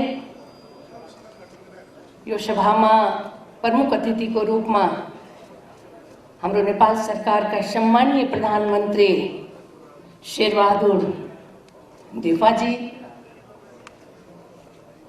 गृहमन्त्रीज्यू, शहरी मन्त्रीज्यू, विभिन्न प्रदेशबाट पाल्नु भएका मन्त्रीज्यूहरू, सम्पूर्ण मञ्चमा आसीन तथा यस हलमा उपस्थित निर्माण व्यवसायी संघका अग्रज अनुज साथीहरू, पत्रकार मित्रहरू सम्पूर्ण साथीमा म आफ्नो तर्फबाट र पार्टीको तर्फबाट न्यानो अभिवादन गर्न चाहन्छु। र आजको यो साधारण सभाबाट तपाईहरूलाई म आफ्नो आत्माबाट शुभकामना पनि दिन चाहन्छु। आजको यस साधारण सभाको मुहारमा आएर उपहार स्वरूप हिजोको मन्त्री परिषदबाट 11औं नियमावली जुन संशोधन भएको छ, मलाई लाग्छ यो हाम्रो देशको लागि एउटा मुहार फेर्ने निर्णय भएको छ। तर यो मात्र हाम्रो ठुलाको लागि होइन, हामीले साधारण व्यवसायको लागि पनि त्यत्तिकै चिन्तित छौँ। सम्पूर्णको लागि कुन किसिमले नियमावली अगाडि बढाउनुपर्छ भन्ने पनि हाम्रो सरकार चिन्तित छ। तर पनि एउटा ठुलो कुरा के आएको छ भने एकजना व्यवसायीले 5टा टेन्डर लिन पाउने, त्यो चाहिँ पुरा भएपछि 80% पुरा हुन बित्तिकै हस्तान्तरण गरेर अर्को लिनुपर्छ भने यो एक शुभ सङ्केत हो जस्तो मैले फिल गरेको छु। मैले सरकारमा बहाली हुँदाखेरि र अध्ययन गर्दाखेरि मलाई धेरै शुभकामना दिए पनि अलिकति मनमा लागेको कुरा पनि गर्न चाहन्छु। हाम्रो टाइम बढाउने जुन छ, हामी के गरेका छौँ, व्यवसायी सङ्घहरू धेरै ठाउँमा त 70, 78, 71 सालको टेन्डर अहिले पनि जर्जर अवस्थामा भएको छ देशभरि। हामी ठेकेदारले खोज्दै गएका छौँ यो सडक कसले बनाएको छ, किन बनिएन। करोना त 1 साल आएको थियो, भूकम्प त 1 महिना आएपछि केही जिल्लामा भूकम्प आएको थियो, तर सम्पूर्ण देशको सडकमा भूकम्प थिएन। करोनाको टाइममा म इक्जाम्पल दिन चाहन्छु, मोरङको विराटनगरको रोड त्यही करोनाको टाइममा द्रुत गतिमा र गुणस्तर भएर अगाडि बढेको काम पनि मैले देखेको छु। मात्र करोनाको नाममा झन् डिस्टेन्स मेन्टेन गरेर लेबरहरू काम गर्न सक्थ्यो, त हामी करोनाको बहानामा गर्न सकिएन। अहिले निर्माण व्यवसायी सङ्घले म आग्रह गर्न चाहन्छु, कुनै पनि देशको ब्याकबोन उसको निर्माण हो, उसको सडक हो, स्वास्थ्य हो, शिक्षा हो। जुन देशमा सडक राम्रो छैन भने त्यो यातायात ठप भयो भने कुनै पेसेन्टले सडकको कारणले मृत्युवरण नगर्न पाओस् भने पनि हाम्रो चाहना हो। सडकको कारण 2 घण्टामा पुग्ने, अस्पताल पुग्ने साथीहरू मृत्युको मुखमा जान्छ भने पनि हाम्रो दुःखद कुरा हो। तर हामी धेरै पुँजी लगाए पनि अवस्था त्यति राम्रो गर्न सकेका छैनौँ। कुनै देश जाँदाखेरि एयरपोर्टमा पुग्न बित्तिकै उसको सडकको अवस्था र राम्रो सडक हेर्दाखेरि आहा यो सडक कस्तो राम्रो, यो देशको सडक कस्तो राम्रो छ। बसबाट उतर्दाखेरि आहा यो सडक कति राम्रो छ। तर हाम्रो कुनै ठाउँमा 4 घण्टा, 6 घण्टा, 8 घण्टाको अवस्थामा आएपछि पनि सडकको अवस्था हेरेर झन् थकावट भएको पनि अवस्था देखिएको छ। त्यसै कारणले मलाई के लाग्छ, यो संशोधन त खुसीको कुरा आयो, त्यसमा अरू पनि संशोधन नियमावली ऐनमा अलि परिवर्तन गर्न जरुरी छ। हाम्रो देशमा चाहिँ कम बिलोमा लिने चलन छ। हामीलाई थाहा छ अहिले महँगाईको युग हो, 1 लाखमा कुनै चिज पाउँदाखेरि 30,000मा पाउँदैन। तर पनि हामी 30,000मा तपाईँले बनाएर दिन्छु भने पनि कम बिलोमा काम गर्ने व्यक्तिहरू पनि त्यो सडकको अवस्था चाहिँ गुणस्तर छैन। त्यो आज बनायो भोलि बर्सातमा टुटेको अवस्था पनि छ। बिटबिन राम्रो उपयोग नगरेको कारणले आज पिच रोड गर्यो, भोलि पानी पर्यो भने पिच उडेर गएको छ। त्यतातिर हाम्रो नेपाली व्यवसायी सङ्घको ध्यान जाने कि नजाने। हामी विदेशी साथको काम गर्दैछौँ, तर यो राम्रो सङ्केत के छ भने हामी नेपाली पनि उसको साथमा गर्न सक्छौँ। अहिले नेपालमा पनि राम्रा व्यवसायीहरूको जन्म भइसकेका छ। राम्रा व्यक्तिहरू अहिले सम्मानित हुने अवस्था पनि छ। तर त्यो अवस्थाले अवलोकन गरेन भने, हामीले ध्यान दिएन भने यो हाम्रो देशको लागि नै नराम्रो हुन सक्छ र हाम्रो देशको लागि नै बाहिर जुन विदेशीहरू आउँछन्, जो पर्यटकीय क्षेत्रमा आउँछन्, मैले भर्खर 1-2 ठाउँमा सडकमा के अरे भिजिट गर्दाखेरि पर्यटकीय स्थल छ, बाहिरको विदेशीहरू आउँछन्, छिर्छन्, त सडकमा जाँदाखेरि उहाँहरूको अवस्था सडकभन्दा पनि जर्जर जिउको अवस्था हुँदाखेरि उहाँले दुःख प्रकट गर्छन् कि यो देशको सडक कस्तो छ। के हामीले त्यो सडक 10-10 वर्ष अवरोध गरेर जनतालाई सुविधा दिन सक्छौँ त?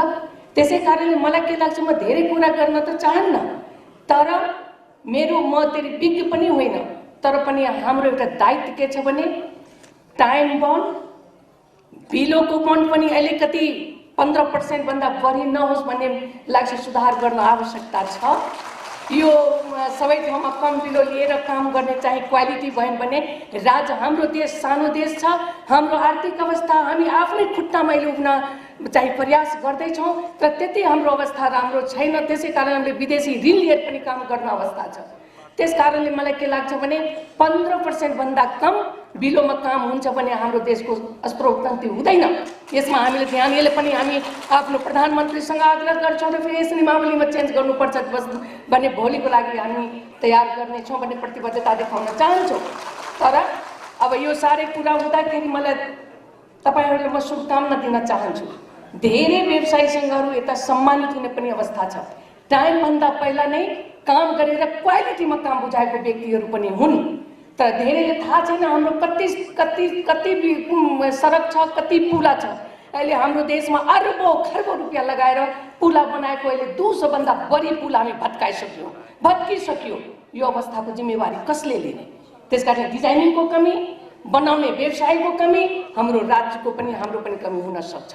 त्यो सारा कुरा मैले सुधार गर्यो भने मलाई चाहिँ यो देशको मुहार हामी फेर्न सक्छौँ। त्यसै कारणले मलाई के लाग्छ, यो साधारण सभाबाट तपाईहरू जुन फेरि एउटा कमिटी गठन भएर आउनुहुन्छ, त्यो द्रुत गतिमा र आफ्नो पनि आत्मसमीक्षा, राज्यको समीक्षा र काम गर्ने समीक्षामा हामी पुग्यौँ भने हामी एउटा नयाँ रिजल्ट, सही रिजल्ट दिन सक्छौँ। राज्य एकदम गम्भीर छ। हाम्रो सरकार, हाम्रो सम्माननीय प्रधानमन्त्रीले धन्यवाद दिन चाहन्छु। उहाँको इच्छा छ, उहाँले पटक पटक कुरा गर्नुभएको छ। यो हामीले सडक बनाउनु पर्छ, हामीले घचघचाउनुहुन्छ, सडक किन बनिरहेका छैन, हामी आफै भिजिट गर्छौँ, आफै बुझ्छौँ किन यो सडक बनिएन, यो पुल किन बनिएन। तर 71 वर्षको मैले हेर्दाखेरि 3 वर्षको टाइम, अहिले 78 साल छ, 70 र 71 को सडकहरू अहिले सुरुवात भएको छ, भर्खर सुरुवात भएको छ। यो हाम्रो देशको लागि शुभ सङ्केत हो, राम्रो हो। यो हामीले आफै चाहिँ आत्मसमीक्षा गर्न अवस्था छ। मैले धेरै सडकमा पुगिसकेका छौँ, त्यो अवस्था राम्रो छैन। त्यसै कारणले म आग्रह गर्न चाहन्छु कि हिजो मात्र साधारण सभा अगाडि नै जुन 3 अरबको हामीले नियमावली संशोधन पास गरेका छौँ, 5 वटा हामीले एकजनाले 5 टा टेन्डर लिन सक्ने, त्यो 80% पुरा गरे बापत उसले चाहिँ हस्तान्तरण गरे बापत अरूमा हात हाल्नुपर्ने, यो एउटा देशको लागि नै सबभन्दा ठुलो मलाई लाग्छ शुभ सङ्केत हो। 5 भन्दा बढी लिन पाउँदैन। अहिले मैले एउटा लिस्ट निकाल्दाखेरि आफ्नो मन्त्रालयबाट 25, 50, 100 टा टेन्डर लिएको पनि व्यक्ति पाएका छौँ। काम चाहिँ 2 टा 4 टा भन्दा पनि बढी गरेको छैन। त्यसै कारणले यो हाम्रो राज्यको गम्भीरताको कारणले यो जुन कुरा भएको छ त्यसको लागि म तपाईहरुले पनि धन्यवाद दिन चाहन्छु। आफ्नो मन्त्री प्रधानमन्त्रीजीले पनि म धन्यवाद दिन चाहन्छु। त्यसै कारण मलाई चाहिँ भौतिक पूर्वाधार मन्त्रालय तर्फबाट केही कुराहरू अध्यक्षजी राख्नु भएको छ, केही कुराहरू त्रुटि हुन सक्छ, त्यसलाई हामी दिन रात दिन खटिराखेका छौँ। कुन ठाउँमा त्रुटि छ, कुन ठाउँमा सुधार्नु पर्छ, त्यसै कारणले सुधारेर अगाडि बढ्ने हो। यो नेपाली, हामी नेपालको हौँ र हाम्रो नेपाल हाम्रो नेपालीको लागि हो, हाम्रो विदेशीको लागि होइन। यो हामीले आत्मसात गर्नुपर्छ।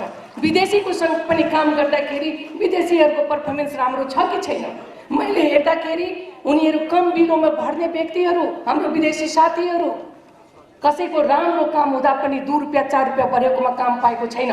तर जसको पर्फर्मेन्स राम्रो छैन त्यसले काम पाएर फेरि 2 टा 4 टा काम पाएर त्यसमा हामीले नेपालीले ध्यान जानुपर्छ। उहाँको साथमा काम गर्ने नेपाली साथीहरूको व्यवसायको ध्यान जानुपर्छ कि हाम्रो विदेशीको रोड होइन, रोड हाम्रो नेपालको हो। उहाँको साथमा काम गर्दाखेरि उसलाई क्वालिटीमा र टाइमली काम कसरी गराउने भने हाम्रो पनि दायित्व हो, तपाईँको व्यवसायिक सङ्घ सम्पूर्ण साथीको पनि दायित्व छ। त्यसै कारणमा चाहिँ यता पनि ध्यान दिनुपर्छ भन्ने मेरो आग्रह छ। फेरि लास्टमा म सम्पूर्ण साथी, अहिले जुन 23वां साधारण सभाको सम्पूर्ण साथी विभिन्न जिल्लाबाट पाल्नुभएका साथीहरूलाई आफ्नो मन्त्रालयबाट र आफ्नो सरकारको तर्फबाट पनि म धन्यवाद दिन चाहन्छु, शुभकामना दिन चाहन्छु र हाम्रो पार्टीको तर्फबाट हाम्रो अध्यक्षजीले पनि निम्तो पाउनु भएको थियो, व्यस्तताको कारणले आउन सक्नु भएन। उहाँ पनि हाम्रो तर्फबाट शुभकामना दिनुहोला भनेर सन्देश पठाउनु भएको छ। त्यसै कारणले हाम्रो पार्टीको पूर्व प्रधानमन्त्री उपेन्द्र यादवजीको तर्फबाट पनि सम्पूर्ण साथी म शुभकामना टक्राउन चाहन्छु र शुभकामनाको साथमा आफ्नो 2 शब्द एक ठाउँमा अन्त गर्न चाहन्छु। धन्यवाद।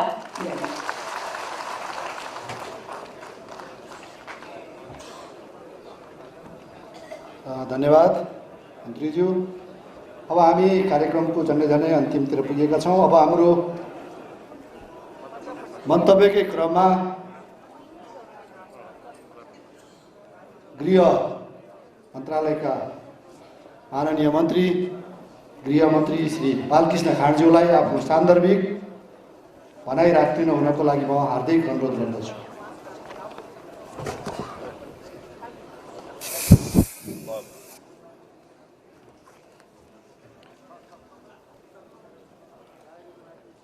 नेपाल निर्माण व्यवसायी महासङ्घका अध्यक्ष तथा इस 23औं साधारण सभाका सभापति रविजी र यस समारोहका प्रमुख अतिथि तथा सम्माननीय प्रधानमन्त्री आदरणीय शेरबहादुर देउपाज्यू, माननीय मन्त्रीजीहरू, माननीय सदस्यज्यूहरू र प्रदेश सभाका मन्त्रीजी, प्रदेश सरकारका मन्त्रीजी र यस महासङ्घका पूर्व अध्यक्ष तथा पदाधिकारी मित्रहरू र देशका विभिन्न भागबाट जिल्लाबाट महासङ्घको यो साधारण सभामा महाधिवेशनमा सहभागी हुन आउनुभएका सम्पूर्ण निर्माण व्यवसायी मित्रहरू, कार्यक्रममा सहभागी सबैलाई म हार्दिक अभिवादन गर्दछु। जय नेपाल। र यो महासङ्घको साधारण सभाको पूर्ण सफलताको म कामना गर्दछु। निर्माण व्यवसायीहरू मुलुकको निर्माण र विकासका लागि मूल धरोहरको रूपमा रहनु भएको छ। निर्माण व्यवसायीहरूको क्षमता अभिवृद्धि गर्ने र व्यवसायीहरूको विश्वास जनता र राष्ट्रका सामु अझै मुखरित गराउने र अन्तर्राष्ट्रिय जगतमा समेत पनि नेपाली निर्माण व्यवसायीहरूको क्षमता बढेको छ भन्ने वातावरण बनाउने क्रममा वर्तमान सरकार गम्भीर रहेको छ। निर्माण व्यवसायीहरूलाई आफ्नो निर्माण कार्य सम्पन्न गर्न क्रियाशील र गतिशील बनाउँदै क्षमता अभिवृद्धि गर्नका लागि सरकारले सदैव सकारात्मक धारणा राख्नुपर्दछ र त्यसैको सन्दर्भमा अहिले पछिल्लो पटक सार्वजनिक खरिद नियमावलीमा केही संशोधनहरू गरिएको छ र आगामी दिनमा र सार्वजनिक खरिद ऐन पनि संशोधन गर्ने पूर्व तयारीमा हामीहरू छौँ। सदन सुचारू भयो भने ऐन पनि परिमार्जन गरिनेछ, त्यो पनि म विश्वास दिलाउन चाहन्छु। भर्खरै सदनमा गतिरोध हुँदाहुँदै पनि प्रतिनिधि सभाले एमसीसी प्रस्ताव पास गरेको छ।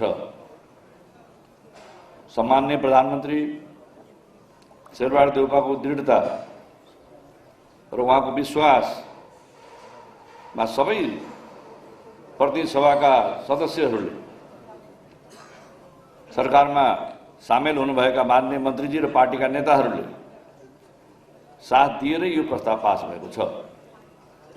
यो प्रस्तावका सन्दर्भमा विभिन्न खालका चर्चा र परिचर्चा भइरहेका छन्।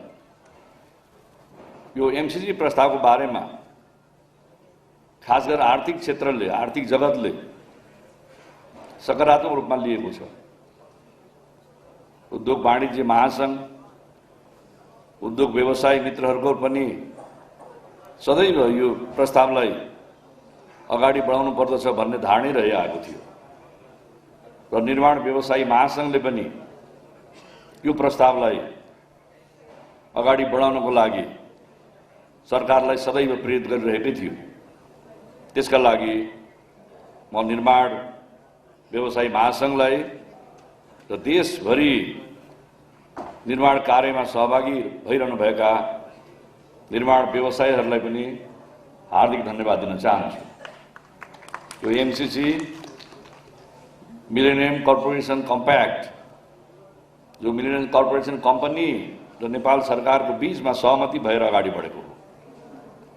यो कुनै सैन्य सम्झौता होइन, कुनै राजनीतिक र प्रशासनिक सम्झौता पनि होइन।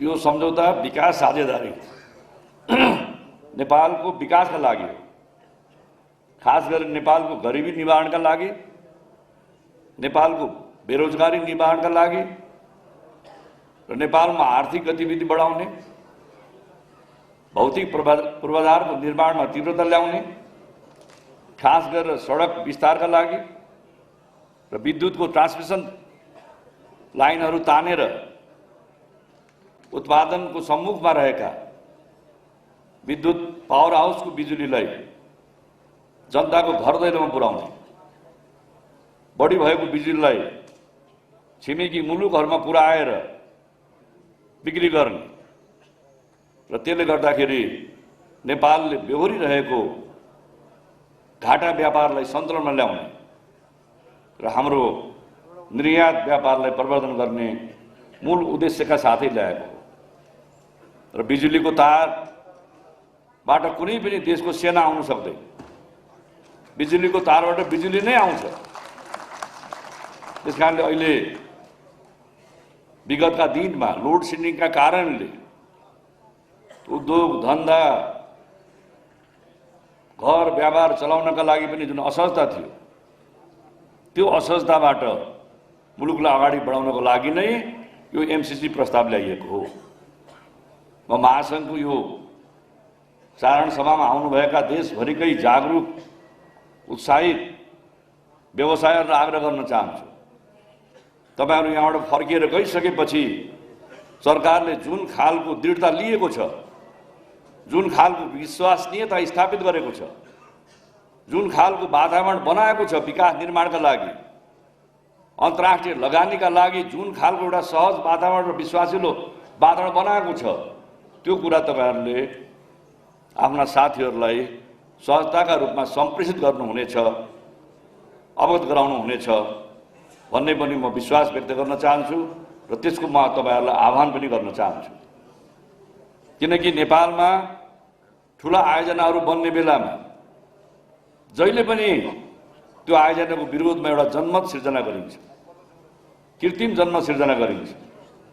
निर्णय गर्ने अधिकारीहरूलाई पनि, निर्णय गर्ने पदाधिकारी र सरकारलाई पनि त्यसले एउटा दुविधामा ल्याउँछ।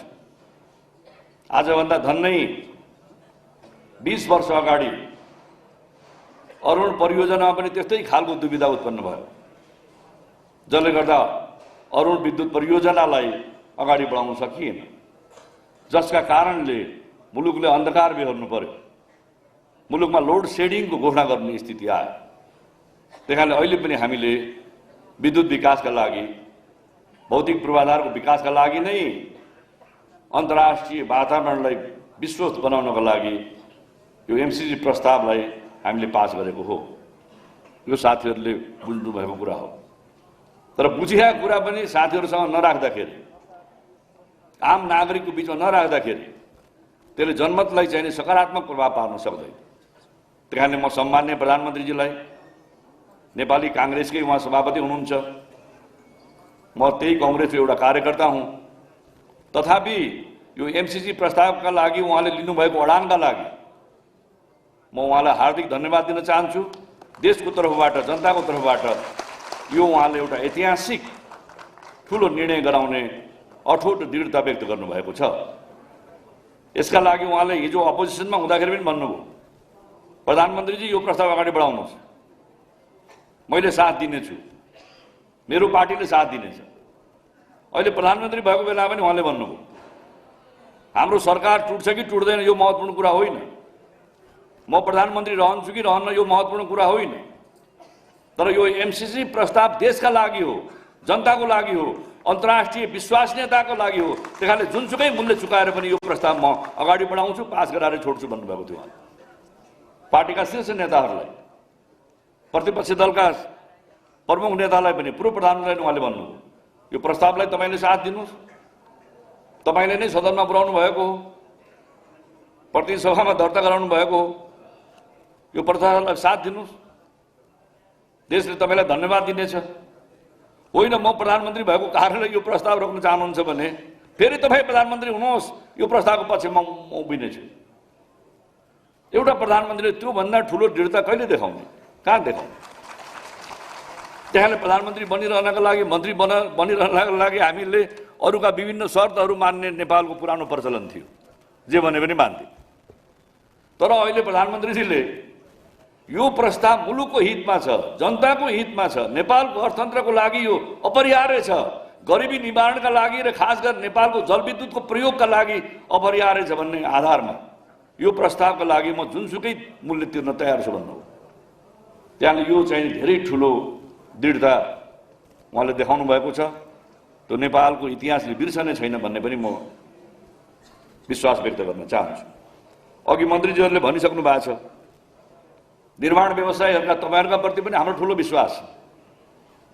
चाहे नेपालको हिमालको सडक होस्, चाहे नेपालको पहाडको सडक होस्, चाहे तराईका सडकहरू हुन् या उपत्यकामा अर्को हामीले ग्रेटर रिङ रोड बनाइयोस्, ती सबै पुल र बाटाहरू नेपाली ठेकदारले निर्माण गर्न सक्नुहुनेछ भन्ने हाम्रो विश्वास छ।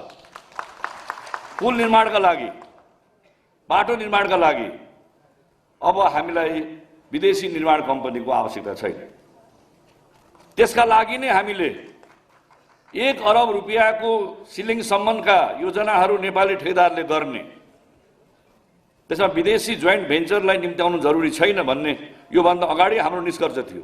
तर त्यसको रकम अहिले वृद्धि गरेर हामीले 3 अरब रुपियाँ बनाएका छौँ।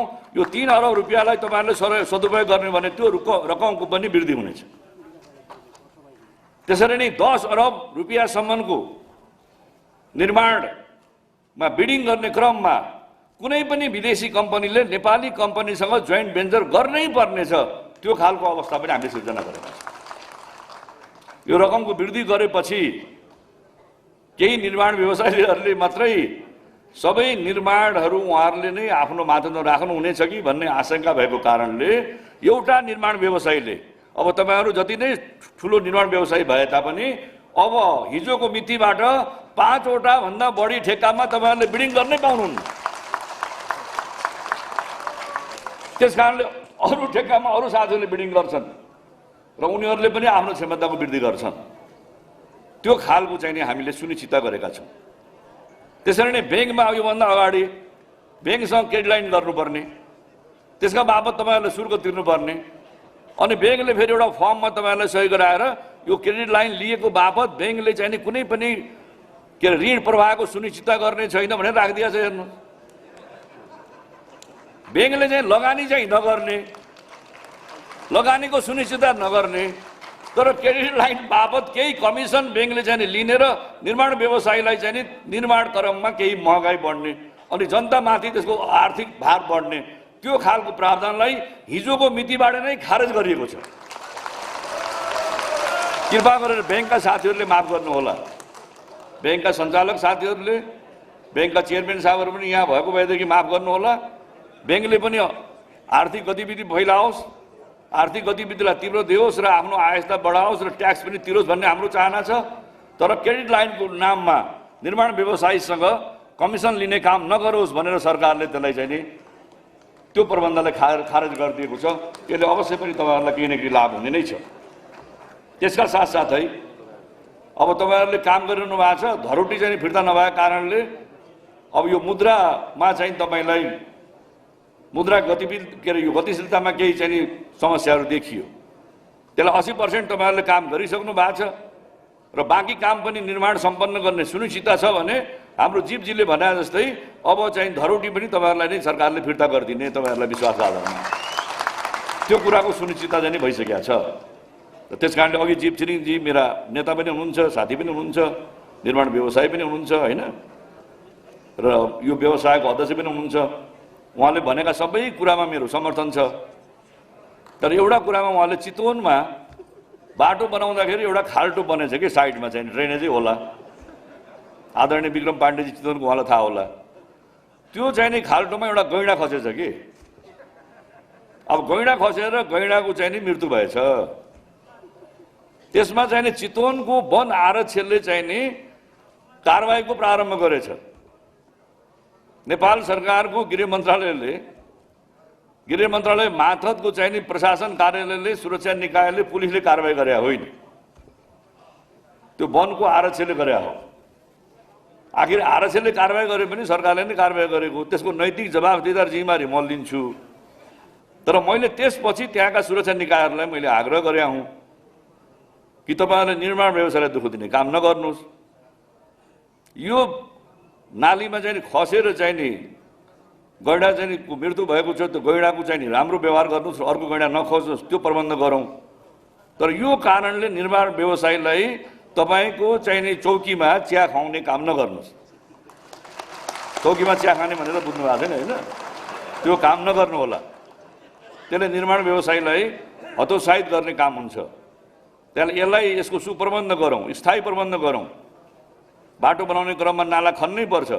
नाला खन्दाखेरि त्यहाँ कुनै सवारी दुर्घटना नहोस्, कुनै नागरिकको ज्यान नजाओस्, त्यहाँ कुनै जीव जन्तुको ज्यान नजाओस्, त्यसको सुप्रबन्ध गर्ने हो। यसलाई एउटा चाहिँ नि उदाहरणको रूपमा लिएर अर्का यस्ता घटना देशमा कहीँ नदोहोरियोस्, त्यसका लागि हामी गम्भीर छौँ। तर यो कारणले नै व्यवसायीलाई चाहिँ नि चिया खान बोलाउने काम नगर्नु होला भनेर त्यहाँको स्थानीय अधिकारीहरूलाई हामीले आग्रह गरेकै हौँ। जीवजीले, बहादुरजीले, हाम्रो इन्द्रमानियाजीले पनि मलाई भन्नुभएकै थियो। त्यस कारणले गर्दाखेरि अब त्यसमा चाहिँ नि गृह मन्त्रालयको सुरक्षा निकायको सोझै जिम्मेवारी थिएन। तथापि त्यहाँको शान्ति सुरक्षा गरिदिने काम, निर्माण व्यवसायको सुरक्षा गर्ने काम पनि हाम्रो हो। र सरकारको काम चाहिँ नि कुनै पनि उद्योगीलाई, कुनै पनि व्यवसायीलाई, कुनै पनि व्यापारीलाई दुःख दिने चाहिँ नि हाम्रो कामै होइन। उनीहरूको सुरक्षा गर्ने, उनीहरूलाई सहज गराउने दायित्व सरकारको हो। त्यो दायित्व हामी पुरा गर्छौँ, गरिरहेकै छौँ। त्यस्तै निर्माण व्यवसायीहरूलाई पनि कतिपय ठाउँमा निर्माणाधीन अवस्थामा, निर्माण कार्य जारी राखेको अवस्थामा विभिन्न चाहिँ अवरोधहरू आइरहेका छ। ती अवरोध आउँदाखेरि हामीले सुरक्षाकर्मी पठाइदिएर निर्माण व्यवसायीहरूलाई, त्यहाँका श्रमिकहरूलाई, प्राविधिकहरूलाई सुरक्षा दिने, त्यहाँको जनताहरूलाई सम्झाउने, अवरोध ल्याउनेहरूलाई सम्झाउने काम चाहिँ हामीले गरिरहेका छौँ। त्यस कारणले निर्माण व्यवसायीहरू मुलुकका चाहिँ धरोहर हुन्। तपाईँहरूले देशकै लागि निर्माण गरिरहनु भएको छ।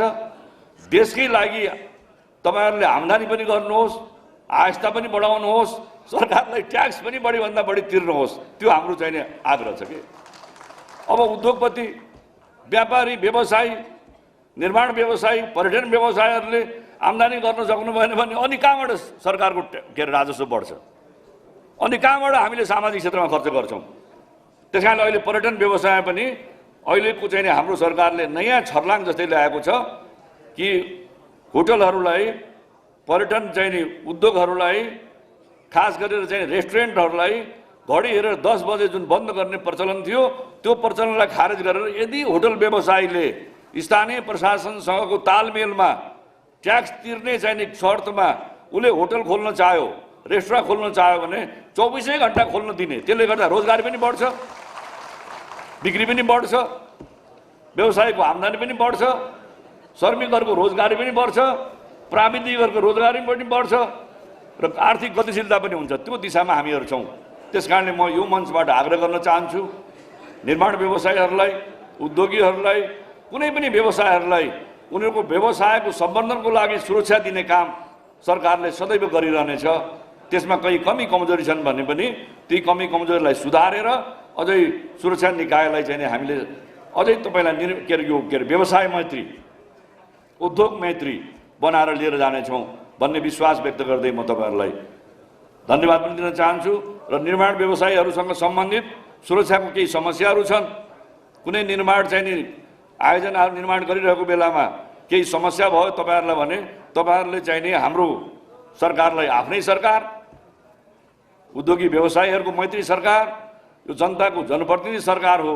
त्यही कारण आफ्नै सम्झिएर चाहिँ नि हामीहरूलाई तपाईँहरूले फोन गर्नुभयो, भेट्न चाहनुभयो भने भेटेर हामीले समस्याहरूलाई निरन्तर सम्बोधन गर्दै जानेछौँ भन्ने विश्वास व्यक्त गर्दै आफ्नो भनाइ टुङ्ग्याउँछु। धन्यवाद। जय Nepal.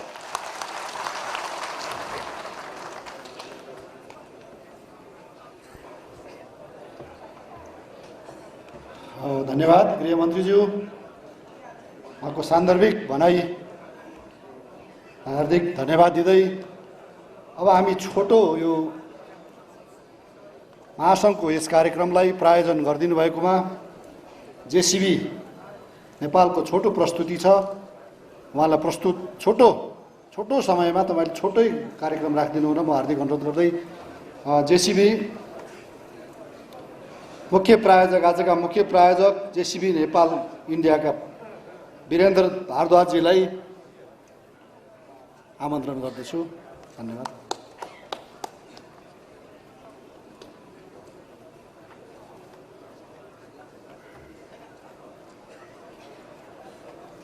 Can you have the AV, please?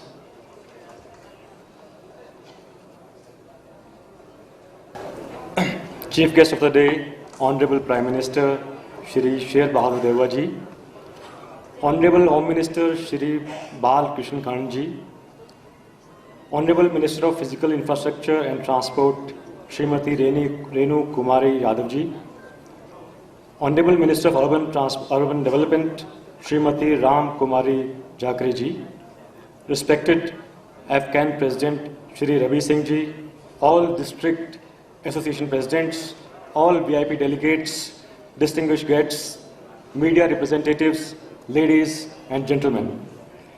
Namaste. I welcome you all once more. I am Virender Bharadwaj, country head JCB India for Nepal.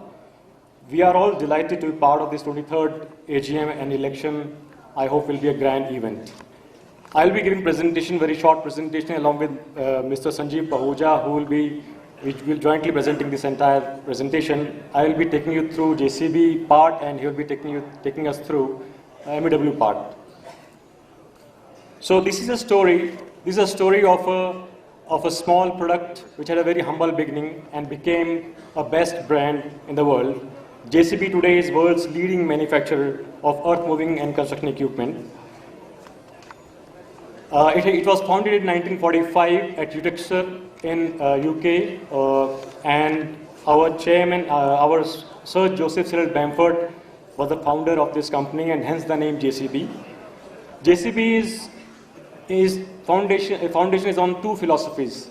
One is Jamais content, which means never be contented, always strive for more. And second is sense of urgency, that is speed and agility. And same is reflected in the statement by Lord Bamford, our current chairman of the group. I quote, unquote, "We have created this industry finance product support network and continue to improve." Again, Jamais content, again striving for more and keep innovating. We have a global footprint like no one else has. We have 22 plants across globe.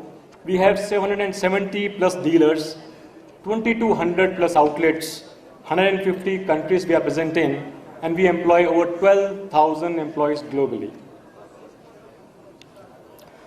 We have 60 product lines and under 9 categories, really to cater to every and each need of you and a one-stop solution for you. Now I request Mr. Sanjeev Pahuja, who is Executive Director MEW, to take us through the MEW part of presentation. Thank you, Virendraji. Chief Guest, Honorable Prime Minister Shri Sher Bahadur Deva ji, Honorable Home Minister Shri Bal Krishna Khan ji, I welcome you all and VIP delegates for this 23rd AGM of AFCAN. I will take you through the MAW group of companies. We are representing JCB for the last 19 years, and MAW as a group has been established in 1964 with 2,400 crores turnover and 1,000 plus employees across Nepal. So we are one of the largest dealers in Nepal, and as well as when it comes to representation, 35 plus outlets in all across Nepal to serve JCB products. We have our state-of-the-art facility in Dhobighat, Kathmandu, plus 12 branches all across, coupled with 200 plus service engineers to cater to your service needs, along with a mother warehouse in Harisiddhi, which caters to all the parts requirements all across Nepal for JCB machines. This spread across 82,000 square feet. In addition, going along with the innovation, we have technology where we have a live-link command center in Dhobighat, Kathmandu, where we can monitor all your machines through GPS connectivity, and most of the problems, before you know, it comes to us and we take a proactive action to support you. Since 19 years, as I mentioned, we have been there to serve you all across Nepal for JCB products. We have sold 10,000 plus machines, and with this 10,000 plus machines, we have 6,000 plus happy customers. So thank you for all, thank you for being with us. It is 6,000 customers, and we are still growing further. There is a JCB excavator where again Virendraji will take us through that small presentation on JCB excavators. So over to Virendraji. Yeah, this is a product which we are launching today, JCB 225 LC Eco Plus, and this is a machine which not only is fuel efficient but also very productive. It saves up to 10 lakh rupees, Nepalese rupees of money on fuel alone. This is a product which is very durable and highly reliable. It is coming with 2 years standard warranty. All the ends are pivots and ends and pivots are cast, hence the product has got a longer reliable structure, and all sections are very strong. Robotic welding is being used in production of this machine. X-frame is reinforced and track is heavy duty. This is a feature in our machine which actually helps operator to operate the machine in an efficient way. A lot of features are there which actually tells the condition of engine and condition of machine before he operates. For operator, we have got the best world-class cabin comfort. And you can see on this slide why we save fuel. We save fuel because we produce high torque at low RPM, and our engines are 4 valve per cylinders. We have taken a slew of measures to ensure that the major component of like engine and fuel injector and fuel pump are not spoiled if if fuel is contaminated, and we can share these details once you visit our stall. Similarly, this is the most powerful engine available in this category of machine in Nepal, and this machine has got a hydraulic regeneration system in bucket, arm and boom. And we also want to offer 15,000 years of option of 15,000 years of FMC and 10,000 hours of warranty. This is optional and conditional. Thank you. Thank you. A request for closing.